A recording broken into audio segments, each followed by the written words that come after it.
There was a time this song was a sing-along everywhere you could pass around town. Reason being akayimba kano ka communicatinga n'embeera abantu gye balimu, bangi ba graduatinga, bangi basoma, bangi bagenzeko mawanga, bangi bayina ebitabo babyetisse naye ng'emirimu gye bakola tegimakinga na bulamu bwabwe obwa bulijjo. It was a sing-along and I believe it's still a sing-along just in case kagudde matugo you just rhyme around no fuinga vibe ekinolekanga ukikwasaganya. Beautiful evening tuli wano ku 5 to 7 Bampita Mats MC. It's a brand new week and of course a Man Crush Monday on a day like this one when we just starting the week tuba tukukulisayo kuva mu weekend. You know it's always a long one. Abamu mba mugenze ko mbyalo ku farms zamwe mba mugenze kula ku families zamwe abamba mugenze machachiga mu agatali within Kampala, but hey ife tubeera okulabikanga tukutusako byona bena iba bya trending ze iba byabaddewo throughout the weekend.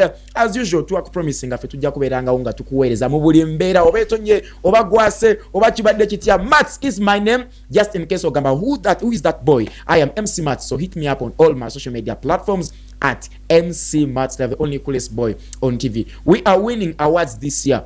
I'm prophesying we are winning awards this year, 5 to 7 as a show, and of course MC Mats, and of course Phoebe Mulonde and Maxwell DJ. We're hitting the road bigger and better this year. What's up? It's a trio thing. Yeah. Man Crush Monday, ladies and gentlemen, of course, courtesy of KTV, where we come from, where we are situated right about now. That is CFC Mengo Chisenyi Chiganda zone. Literally, tuli wano mu Mengo, tuwekanga ate tukutusako ebintu ebadde mu weekend and everything that has been, making news around the gospel industry in this particular day. My name is Phoebe Mulonde. Welcome aboard. Yes, nanga manya gange makise. Yes, sir. Yeah. Yes, sir.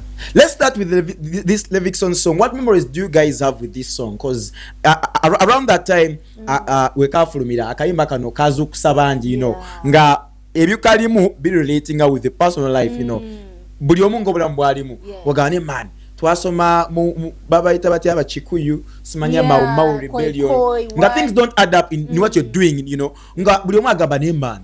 By the end of the day, we have to take our kids to school. Nengo gamba man, twaso Maxwell. What memories do you have with this song? We can't fool me. What came into your mind? Mbera. Kamya. Achali hiti paka kati. Achali hiti paka kati urachi. I think he was speaking reality. Yes, imba kuchintu fena chetubera mu. Kizibu nnyo sanga omwana yali omugezi mu kirasi nga kyategeera. I don't know what happened to my class, but omwana yali atusinga obugezi in class. You're talking of all level or primary? I'm talking about I think secondary. Yeah. That is in this O level side. Okay. Of course they do not sinzira. We do die no waguru. Eno byanjawulo lwaki. Mubera separate wa sciences of course waliwo arts waliwo these combinations chiba chiziwo kwegata, but eno mu O is where it's a general thing. Is where you together all of you as a whole. So omwana yali ndoze yali yakulemera in class fena obuzito twasobola kumulaba. She later passed on, so it was a sad story. Naye era basigalawo era bali awo abalinga bamujirirawo awo. There was a time I worked in Wunno.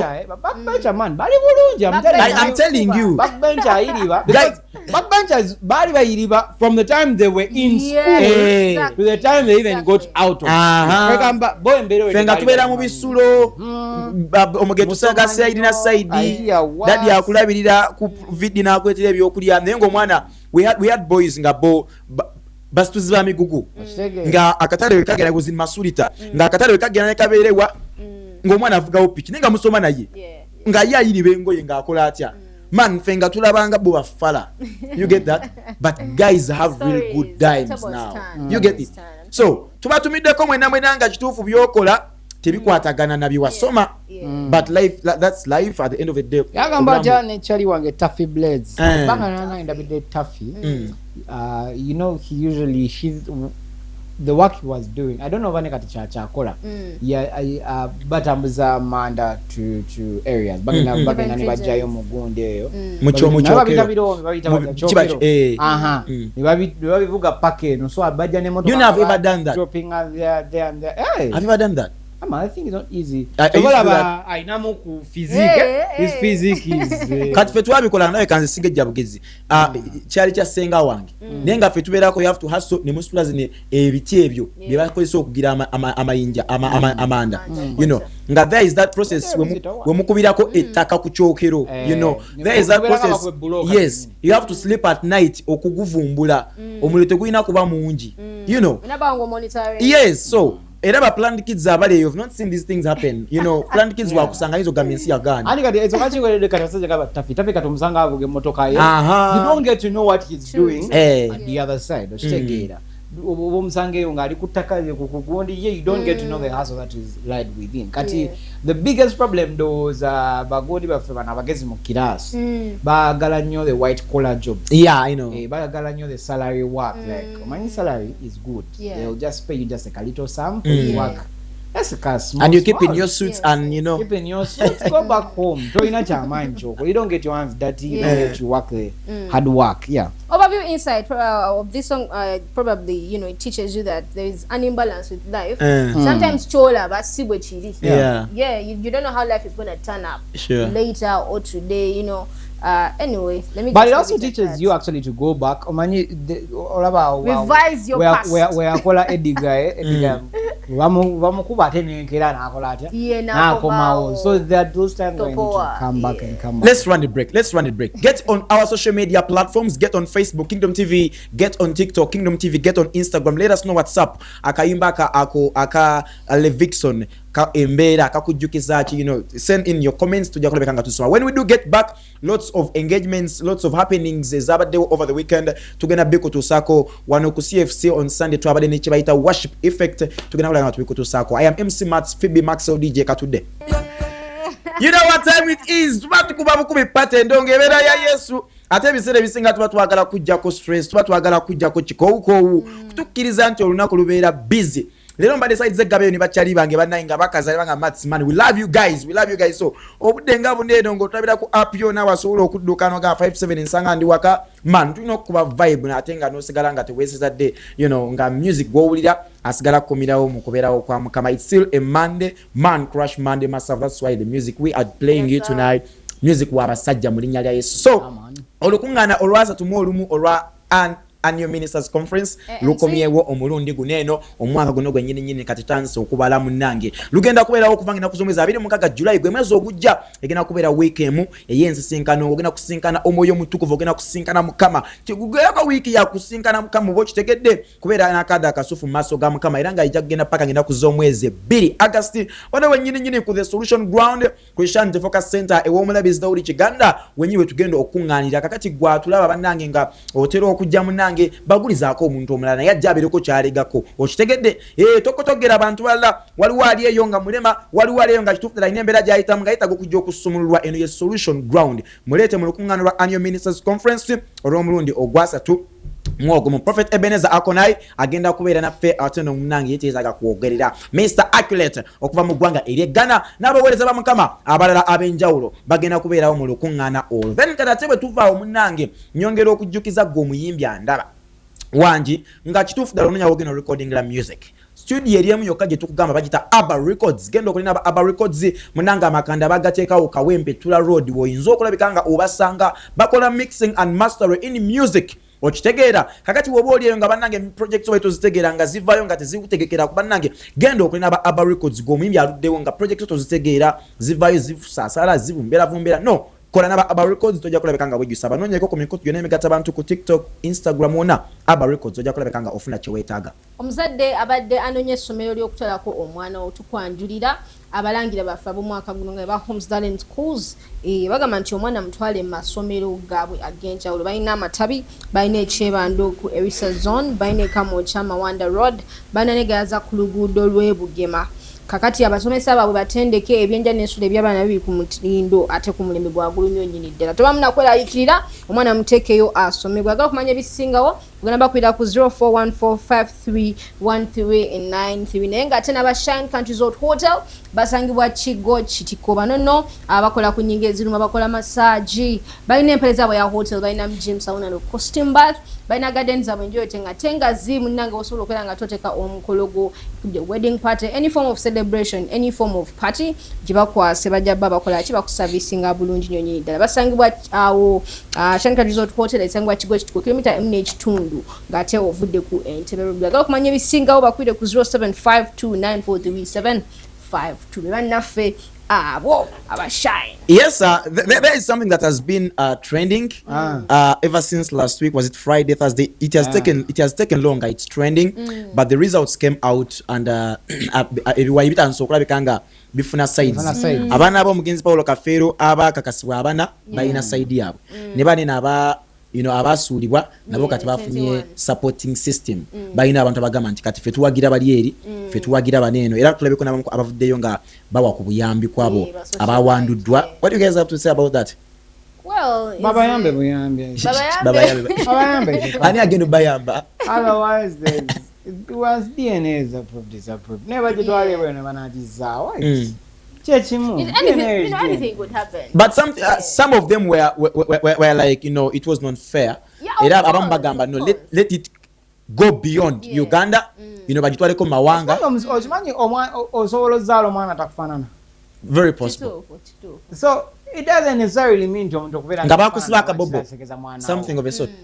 Nekitabanga kyakabobo waliwo abantu abakufaanana bo bana matisi nga batulanga gwe ninaye abantu ndibozanga bana buli muntu abamu ne bathe look alike nga bana nga bana dada nga gwe esekeza muna bana bo batata bo yoga no besi bako msajja osange nga ina akasere mu baba bagamba yakufaanana nosala wo mustinge kati bano kibali okukola not in a bad way but if the doctors come, I believe in our Ugandan doctors because why am I saying I believe in them?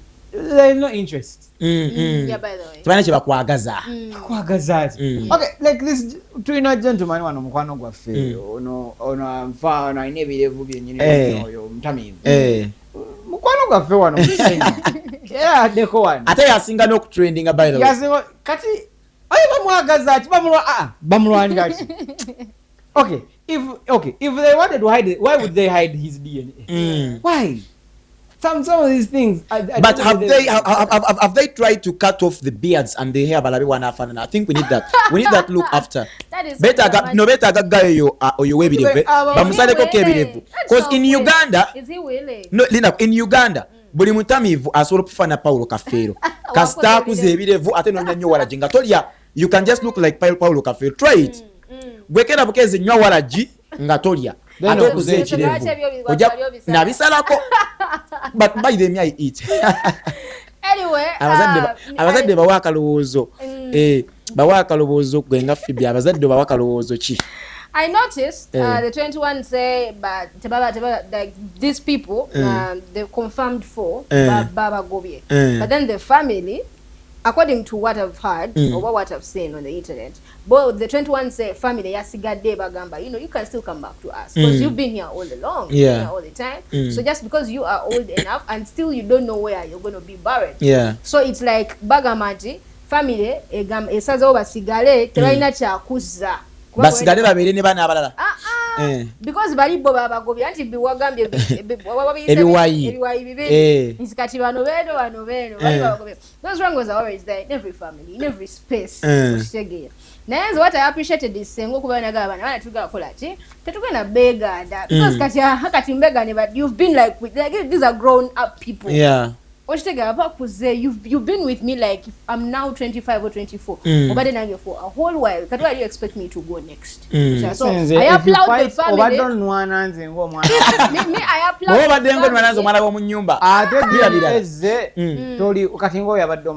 the tetumanyi rules kizabadde yataddewo ate bagayali nataddewo ku baana kuli sitaliiko kati batata welcome them back no, but ne mama, they are in support with what the 21, the rest of the 21 people are saying. Into your money, it's okay. It's okay. Now, Phoebe, put down. No, picture this myself. Let me help you. It's okay when I might have wronged you. Right now, I'm uploading the parent side because the bonga bakuru. What I watch to do them naga na manage to finish, but they were you understand like it's you just have to think Phoebe, it let out. me help you. You can call. Sorry to use the example, but it's the current example you can use. Literally, abantu abasinga wano Bishop Chiganda bamwita daddy. Then Pastor Sini nauta mami. That doesn't make you entitled to any of the biological, I know that. or any of his stuff. You get? They are those people that they belong to miracle Chiganda. Those people that come out and claim. I'm coming. Those people that come out and claim. You calling him probably daddy. You think it makes you entitled to anything of his? Marcel forgetting. They didn't grow up and start to call him.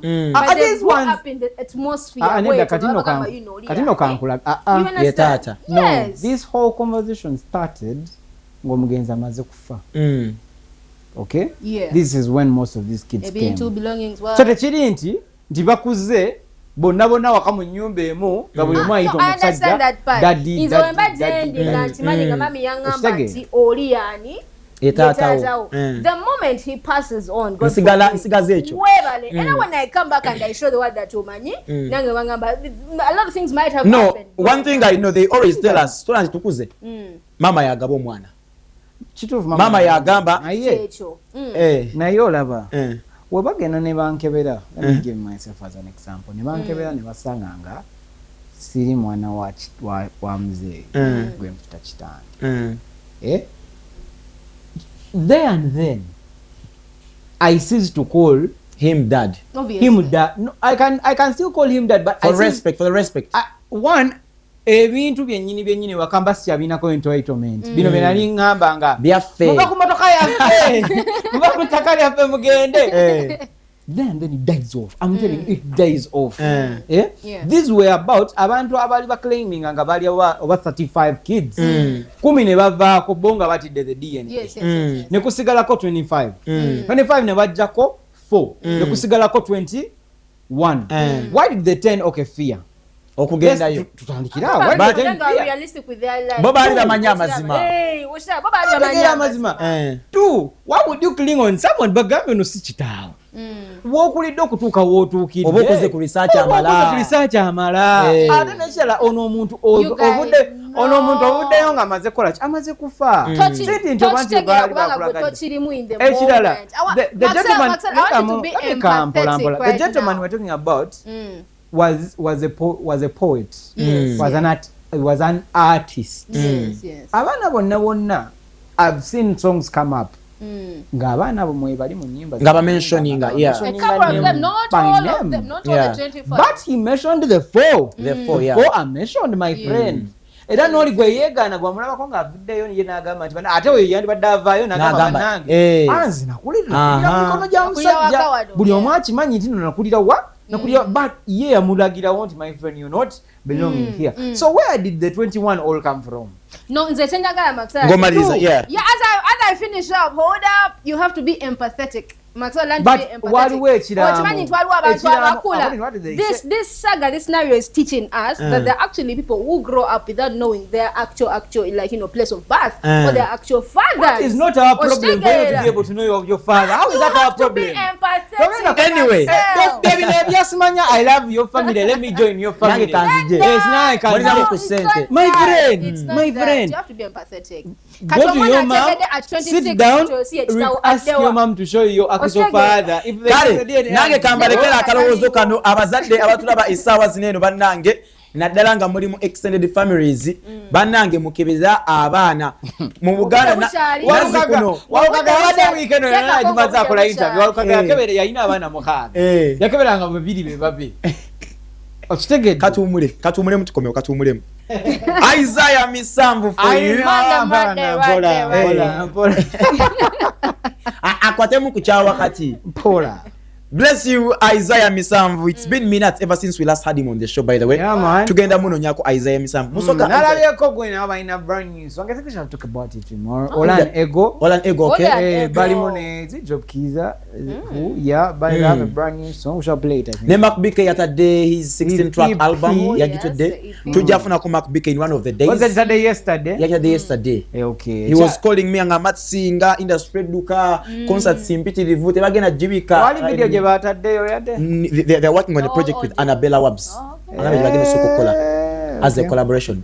I think Wakaulama Kayimba. Off the track, right? Yeah, off the track, yeah. Cool. Katubalinde tulave. What I know the album is amazing. It's amazing, so amazing. Was it about 17 songs? 16 tracks. Day. Big up Mark BK. Kakati munange gwe atulaba esawa zino ngoli muzadde essomero tetukubagulizaako banange joyinza okwesigisa omwana wo essomero lya Kiwatu the Parents Preparatory School basangibwa wali eri Kiwatu twalayo omwana abangulwe munange tolonza walala essomero lina CCTV cameras n'abasomesa abatendeke ababeera ku premises zaabwe ate nga munange basomesa catering basomesa computer basomesa ebyemikono kutunga hair dressing era babisomesa ku Kiwatu the Parents liva ku nursery paka ku primary 7 ate kakati munange bwoba owuliranga kituufu ddala balina n'amatabi etabi ddala saidi z'ekitukutu awo enamba z'essimu zino wammanga nga weetaaga okutwala omwana ku Kiwatu the Parents Preparatory School noti 7729 noti 5 oba noti 755657 Kiwatu the Parents Preparatory School. Teri kulanga kulala enaku z'omwezi nga 11th of July. That's Yeah, about 2 weeks from now. About 2 weeks from now. Courtesy of Charism, Joseph Ngoma live in concert. Yep. Cricket over Lugogo. Alibaba tickets are going for 20k, gold 50k, and of course the table of 8 at only 3 million. Get your tickets, via the curry tickets .com website. Yeah. Gendayo for booking 0765587225. Which together we be there. We're gonna be there big. Yakati butufu otagenda Joseph Ngoma n'agenda. Ononyumyaki. Abantu ogenda banyiza. Omanyi bujja mubeerawo ne mutugamba mwe muli bavubuka abamulembe ku mwalabye ekidongo mwalabye ekiyere muyimba bobogamu owamwaze abayisiza mu kaseera kati ak'ennaku erere kati balinde nga 11 tugenda keerayo just kulaba abatugamba nga ba deputy Jesus betusinga okwetaaga okulaba kati ono waabwe tamutusibako ayina ennyimba ezirika emitima mu linnya lya Yesu ayina ennyimba ezikola ekkanisa obulungi ati bagamba ekkanisa tetuzemuyimba tezituwa mukisa tetubawa bituuti ate olunaku olwejja tugenda mubaleetere tugayo eddoboozi lye olunaku olw'enkya presiya enzubira nti yesembayo ng'atuwira enteekateeka ziyimiridde zitya kakike mutalina kuleka nga musuba olunaku olw'enkya so amaaso gabeere Joseph Ngoma kwe ngenda otumakingira abantu abamu mu linnya lya Yesu nina abantu abamu benjagala omanga bamaze ebbanga nga batwogerera mukuba band music kale ate kamera zaffe zigenda kubeera wali eri ku mulyango tulabe wetunalaba nga abavubuka be basinze okujjumbira ekintu sokobe kubira Ebivuulu ebyabwe kino kyaffe tugenda beerawo okuva ku makya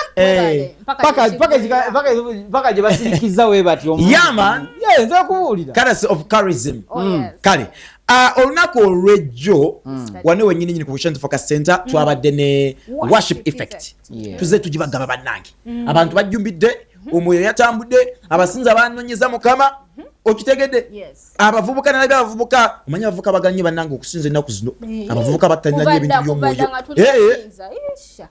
bannange ekyabadde ku Christian Focus Center worship effect era I want to salute Mr.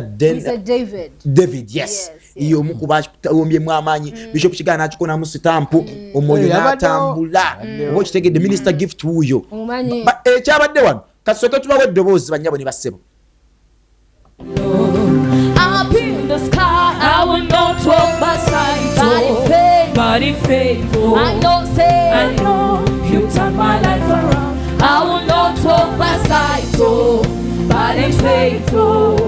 I know you turn my life around. Let me tell you. Get a banner in your hands. Hallelujah. Yeah. Do you have your banner in your hands? So we're gonna prophesy tonight. You're gonna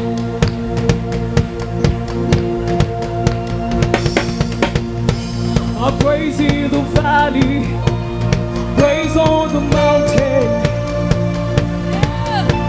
I praise when I'm sure, praise when I'm doubting. I praise when I'm numbered, praise when surrounded. I praise cause I know, but He's still in control. My praise is a weapon. It's more than just getting that I really flick you. Yasoka nampa satulule ngoye. Wana bisichayina na ngoye. Nagenda mu kibuga nga newozeza sister wange. Kama nangulira emmotoka milioni 9. Ize. Nga sitaddeko yadde n'olwataano. Henza. Oh, Shana la Makantaya, Rata Liba Kantaya, Rete Liba Kantaya.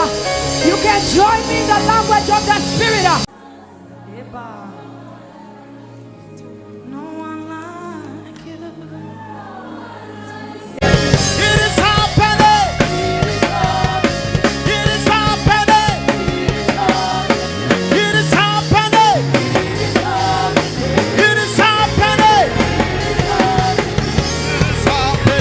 Your presence.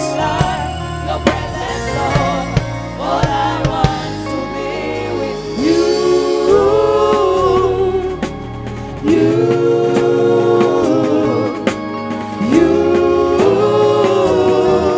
I want to bring 1, 2, 3, 4. I feel alright. Down in my blessings, let them one by one.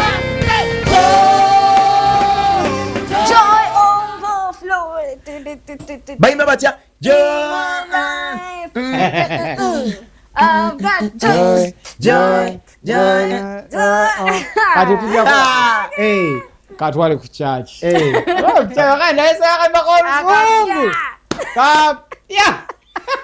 neba kalwaki muntu banze wamu no Wali badokaiga nengeri Grace gyakola ati. abuuza I got joy. Oba gyayanga wasinziza dda. Nengamanyi bambi. Oh, Minister David. Mukama akuwa omukisa. Minister And the entire crew. naye gift. tusooke tukkirize ekiyambya kya Grace George. Grace ayina ekijambiya. Leka mwanange. Ana George. Papa. Beri byana. Omwana adde akyawa obujuli. I was so anxious. Million Becca. Nga papa. All in all, mujje mubeerengawo buli we tubayita ku bintu nga bineeno. Amina. Era Grace adagezaako kutegeeza. Batumba mwagala wulire nnyo. We're just giving you highlights. Exactly. You would have come back. I think you can buy a big jawa. YouTube. They can get on YouTube. On YouTube, yeah. Okay. In fact, bwoba niwo oyagala njiri ya Bishop Kiganda, kyonna kyoyagala ekya church jangu office. So Inako black offices. app ya play. Waliwo bano abantu ababa negundi abaitaga CDs abaitaga yeah. You can come and you go to the church office bajja kuyambako. Okay. Yes, mweba online in-laws YouTube mugende ku app mugende ku YouTube mu accessing ebintu. Abantu banoonya enjiri babeera online in-laws. Naye Minister Gift yakubye ekintu awo. Bandi yabadde gumite nnyo. Abana kwegamba everything was really it was. Yekako tumanyimu. And many others. Okay. Untekayo singo nga chakope singo mpa singo nga tunabayita rundown mu linnya lya Yesu. Anko segmento nkutumiddeko. Aina wayimbiramu n'agamba awo. Aina wagambira awo. Nywa kijwisi mu linnya lya Yesu. Anko segmento Mukama akongera omukisa tugenda mu kivulu kya segmento. Nze ku segmento kwesiva. Kati awo niwo tuwa rundown. Omwana Shida omusinza. Yayisiza mu Uncle Sega ati wesh. Ntokisoma. Ate omuntu ngoya bawo vayo. Abasinza balwawo nnyo. Tebaba nnyo bantu baleekaanyi. Bapalapase. Naye ye ekizibu kye ekisinga kyalina ye agamba nti lwaki Uncle Segi ate apafominga AI ye tabbu yewe obuzibu bwe buli awo Sheila nti yagenze mu kanisa n'ayimirira ku kituuti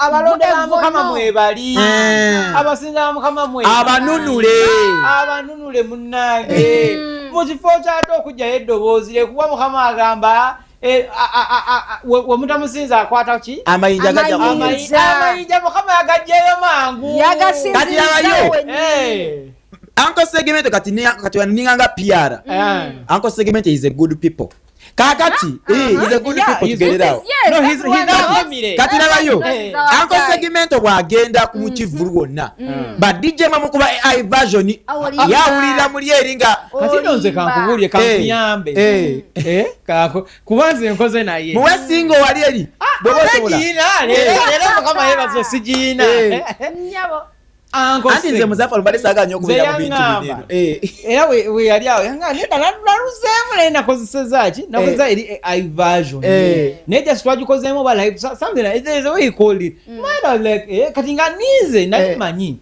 this is me temanyi ajja kunsonyiwa kati nga manyi tino maybe wakati tibalukute maybe ne AI ne wajiwa chorus then ne bamulekera ebitundu kumbe tukalakata ki kalamba but toyogedde DJ bamukuba the AI the DJ was playing the AI he is the one requesting for the AI he's the one no yes authority ogama I've played for segmental several times let's say it is like he that he refused the original version. In fact I told him ngenda kwetira ko original version then we play that particular version but I think personally it is his time. Okay, on the other hand, besides bad deputy, nga we kugambye bano bagenda berayo wangoma katudde wa segment kosa segment na yana Ekivulu anytime tujja nga 22 August tujja teka TV na church limo mu hockey grounds tukiina mu 5 tuti katiraba good omukyala ngono kyagezaako okutegeeza Uncle Seg we understand still because at the end of the day AI yerimu wano and the person you're supposed to portion yourself supposed to position yourself kyena mwagaza kyali ekintu kimu he attached a face to it so nze nali ngamba nti kale wabanga ajja ku stage let them at least play the AI then watuuko ministering I've not used the word perform I've used the word ministering when he reaches to minister then let him minister the original version of the song tata Mr. Philip tusaba Mukama waffe wiki ejaba mbituyambe tufune segmento kuba tulina ebibuuzo bingi betulina okunyumyamuko tusaba tata Mr. Philip katumulembe tukomawo tugenda kutusako enyimbe 10 ezikyalidde mu gospel industry akendo ezirebya abalala omuyimbi we wabatali ku list 10 teka mu question mark ati bajja original version bateke AI version katuje katukomewo bemusaba yenga mpa bemusaba ebirungi aleeta kirangwa tuleka Grace wanene naye singa tubeere tukube nyimba kati gwe unyenga bagasemu Grace Grace ayimba ki Grace ayimba ki Grace kola bi other factors being constant what is anyway Grace mukama wange so producer Grace big up on yourself agamba atya musajja waffe Epi Romanzi omukubasinza betulina mu gospel Obi bana yali cha ojolo oba tubireke Obi guy no bya kuba yatejukira Obi naye alina kukira star jagwamu yatugamba bayira we manya asula side zenda lumunyeyo amakage gali naluvule senge yatugamba tufuneyo lunaku nga 5 to 7 tugende ayochente namba tunyumyemuko Mukama waffe Mr. Philip Sebo tata ekintu ekyo kiteke mu nkola tufuneyo akawungezi kamu tugende no pressure kuba ne live za musumangoma bazikoira uwe yaba hostinga live zibakoleza TikTok musajja wa maanyi oyo Epiromanzi we are planning on that kale katulabe enyimba 10 ezidde muzina zaakendo basebe ne banya best producer soko tulage ku nyimba eziri ku rundown eziridde muzinazo akendo omuyimbi we abatali ku list eno banange omuyimbi we abatali ku list eno muganda wange making sure ntino soko lindeko mukwano omuyimbi we abatali ku list eno making sure ntino mugambe ayongeremu ku maanyi akole nnyo temuleeta njawukanya mu bakozi abayimbi bamwe bakole nnyo akayimba number 1 kana akayimba tandikire wansi surprising tuve wansi bwana soko baleke tujitambule from 10 ladies and gentlemen on number 10 we are having Open Doors Kupi Live featuring 2 Space akayimba kano ka droppinze naye katambudde kakoze no comment ku Bibulayi musajja waffe naye akayimba ko kakoze omulimu ogwako ku Bibulayi yatugamba nti yatugamba buli mwezi agenda kutanga akayimba pozinga walinda concert date okay. Yes. Let's get to number 9. Number 9, this one is number new. It is new on the rundown. Kalika nabanyumiza akamisamu. Rundown ye ina speed yole de yakatadde mudda.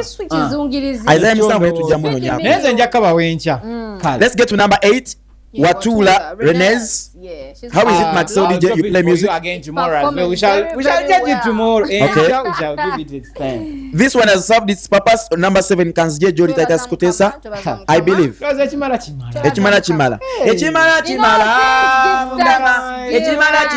nange ngoye. Number 7, Titus Kutesa Kanzije Joli.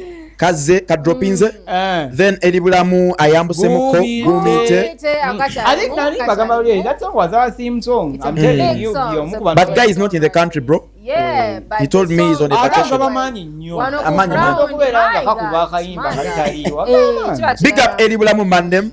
Then number 5, this one has also dropped. Mukama Chikoze Sharon Nagawa. Give thanks. Never nice. Give thanks. It has also served its purpose. Yes. Ninga Lota Dorin Pof Kambusemuko. Hey, it's a beautiful job. Omanyika Ninga Lota ne Mukama Chikoze. When you look at their concept, the video concept, it's almost the same. Hey. Bonabwa Mikoro. Oh, okay. Big up on yourself, Dorin Pof. Tetna chakogerako. Yeah. Kale Gumponya.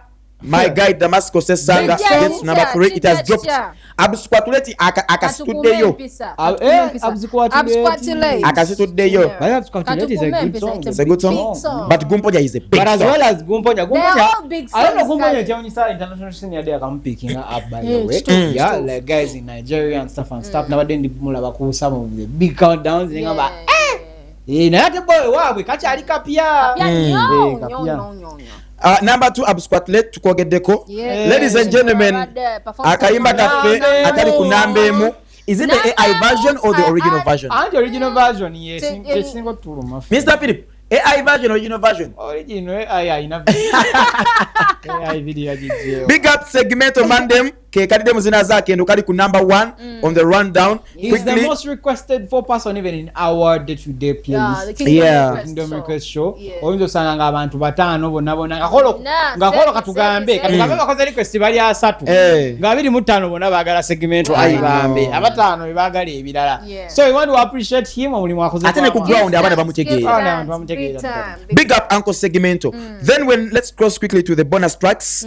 Grace Mungofeni, Maxelis. Okay. No, the jam is big. Nagamba kaimba tibaka kwa Uganda. And so is the artist. And so is the director. Bako is Evlon. First of all, that guy is not easy to get. He's a big guy. Nigerian so guy. Zengaze, I want to say congratulations to Finn. Yeah, big time. Yeah. Big up. Let's run to Ndiworo Achisa. Isaiah Misam gets in back. It's a double. Ali both mu bonus nemu go. Yeah, Newali main. It's a bonus, it's double play featuring Governor. Then Africa, Pompey, and lastly we're having Jesus Has Won, Joe Praise. Yeah, this show airs every single Saturday, 9 p.m. Omuchalo mulungi Linet Blaze. Achali shy. Bogero oluzu. Achali shy. Oba yagwa ali shy. Yeah. No waba yogena nonga yaliko spotlight. Yeah. Nokola ati. Na yeto manya because waliwo stage zomulabako nga atali mabega. Atakola chema. She's kind of shy.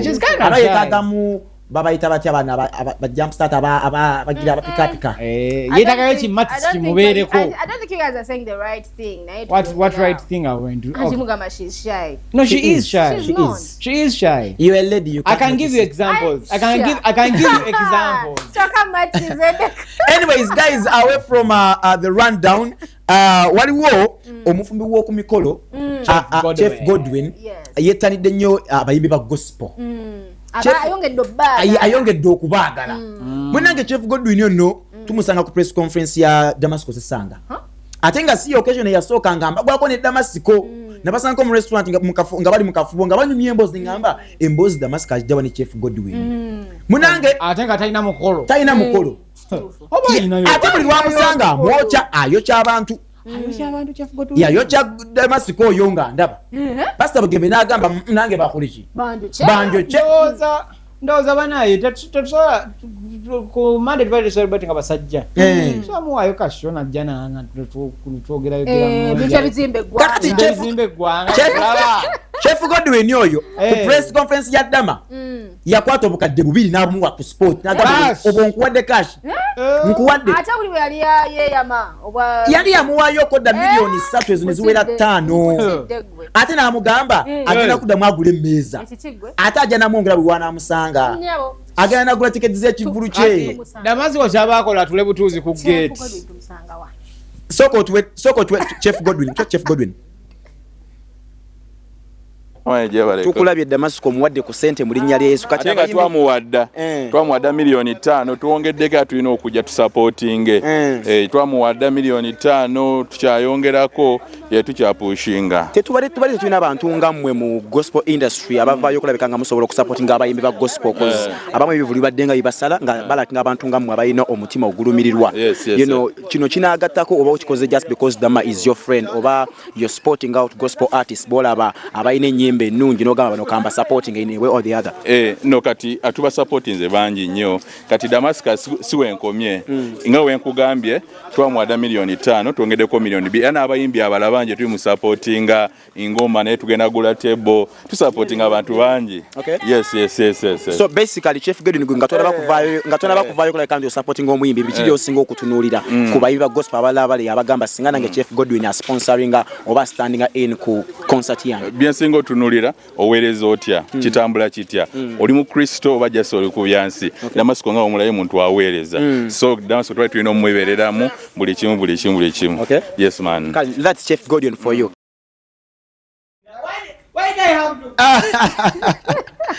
omusajja fenna twamuliko fenna naye kambagambe essanyu lyempulidde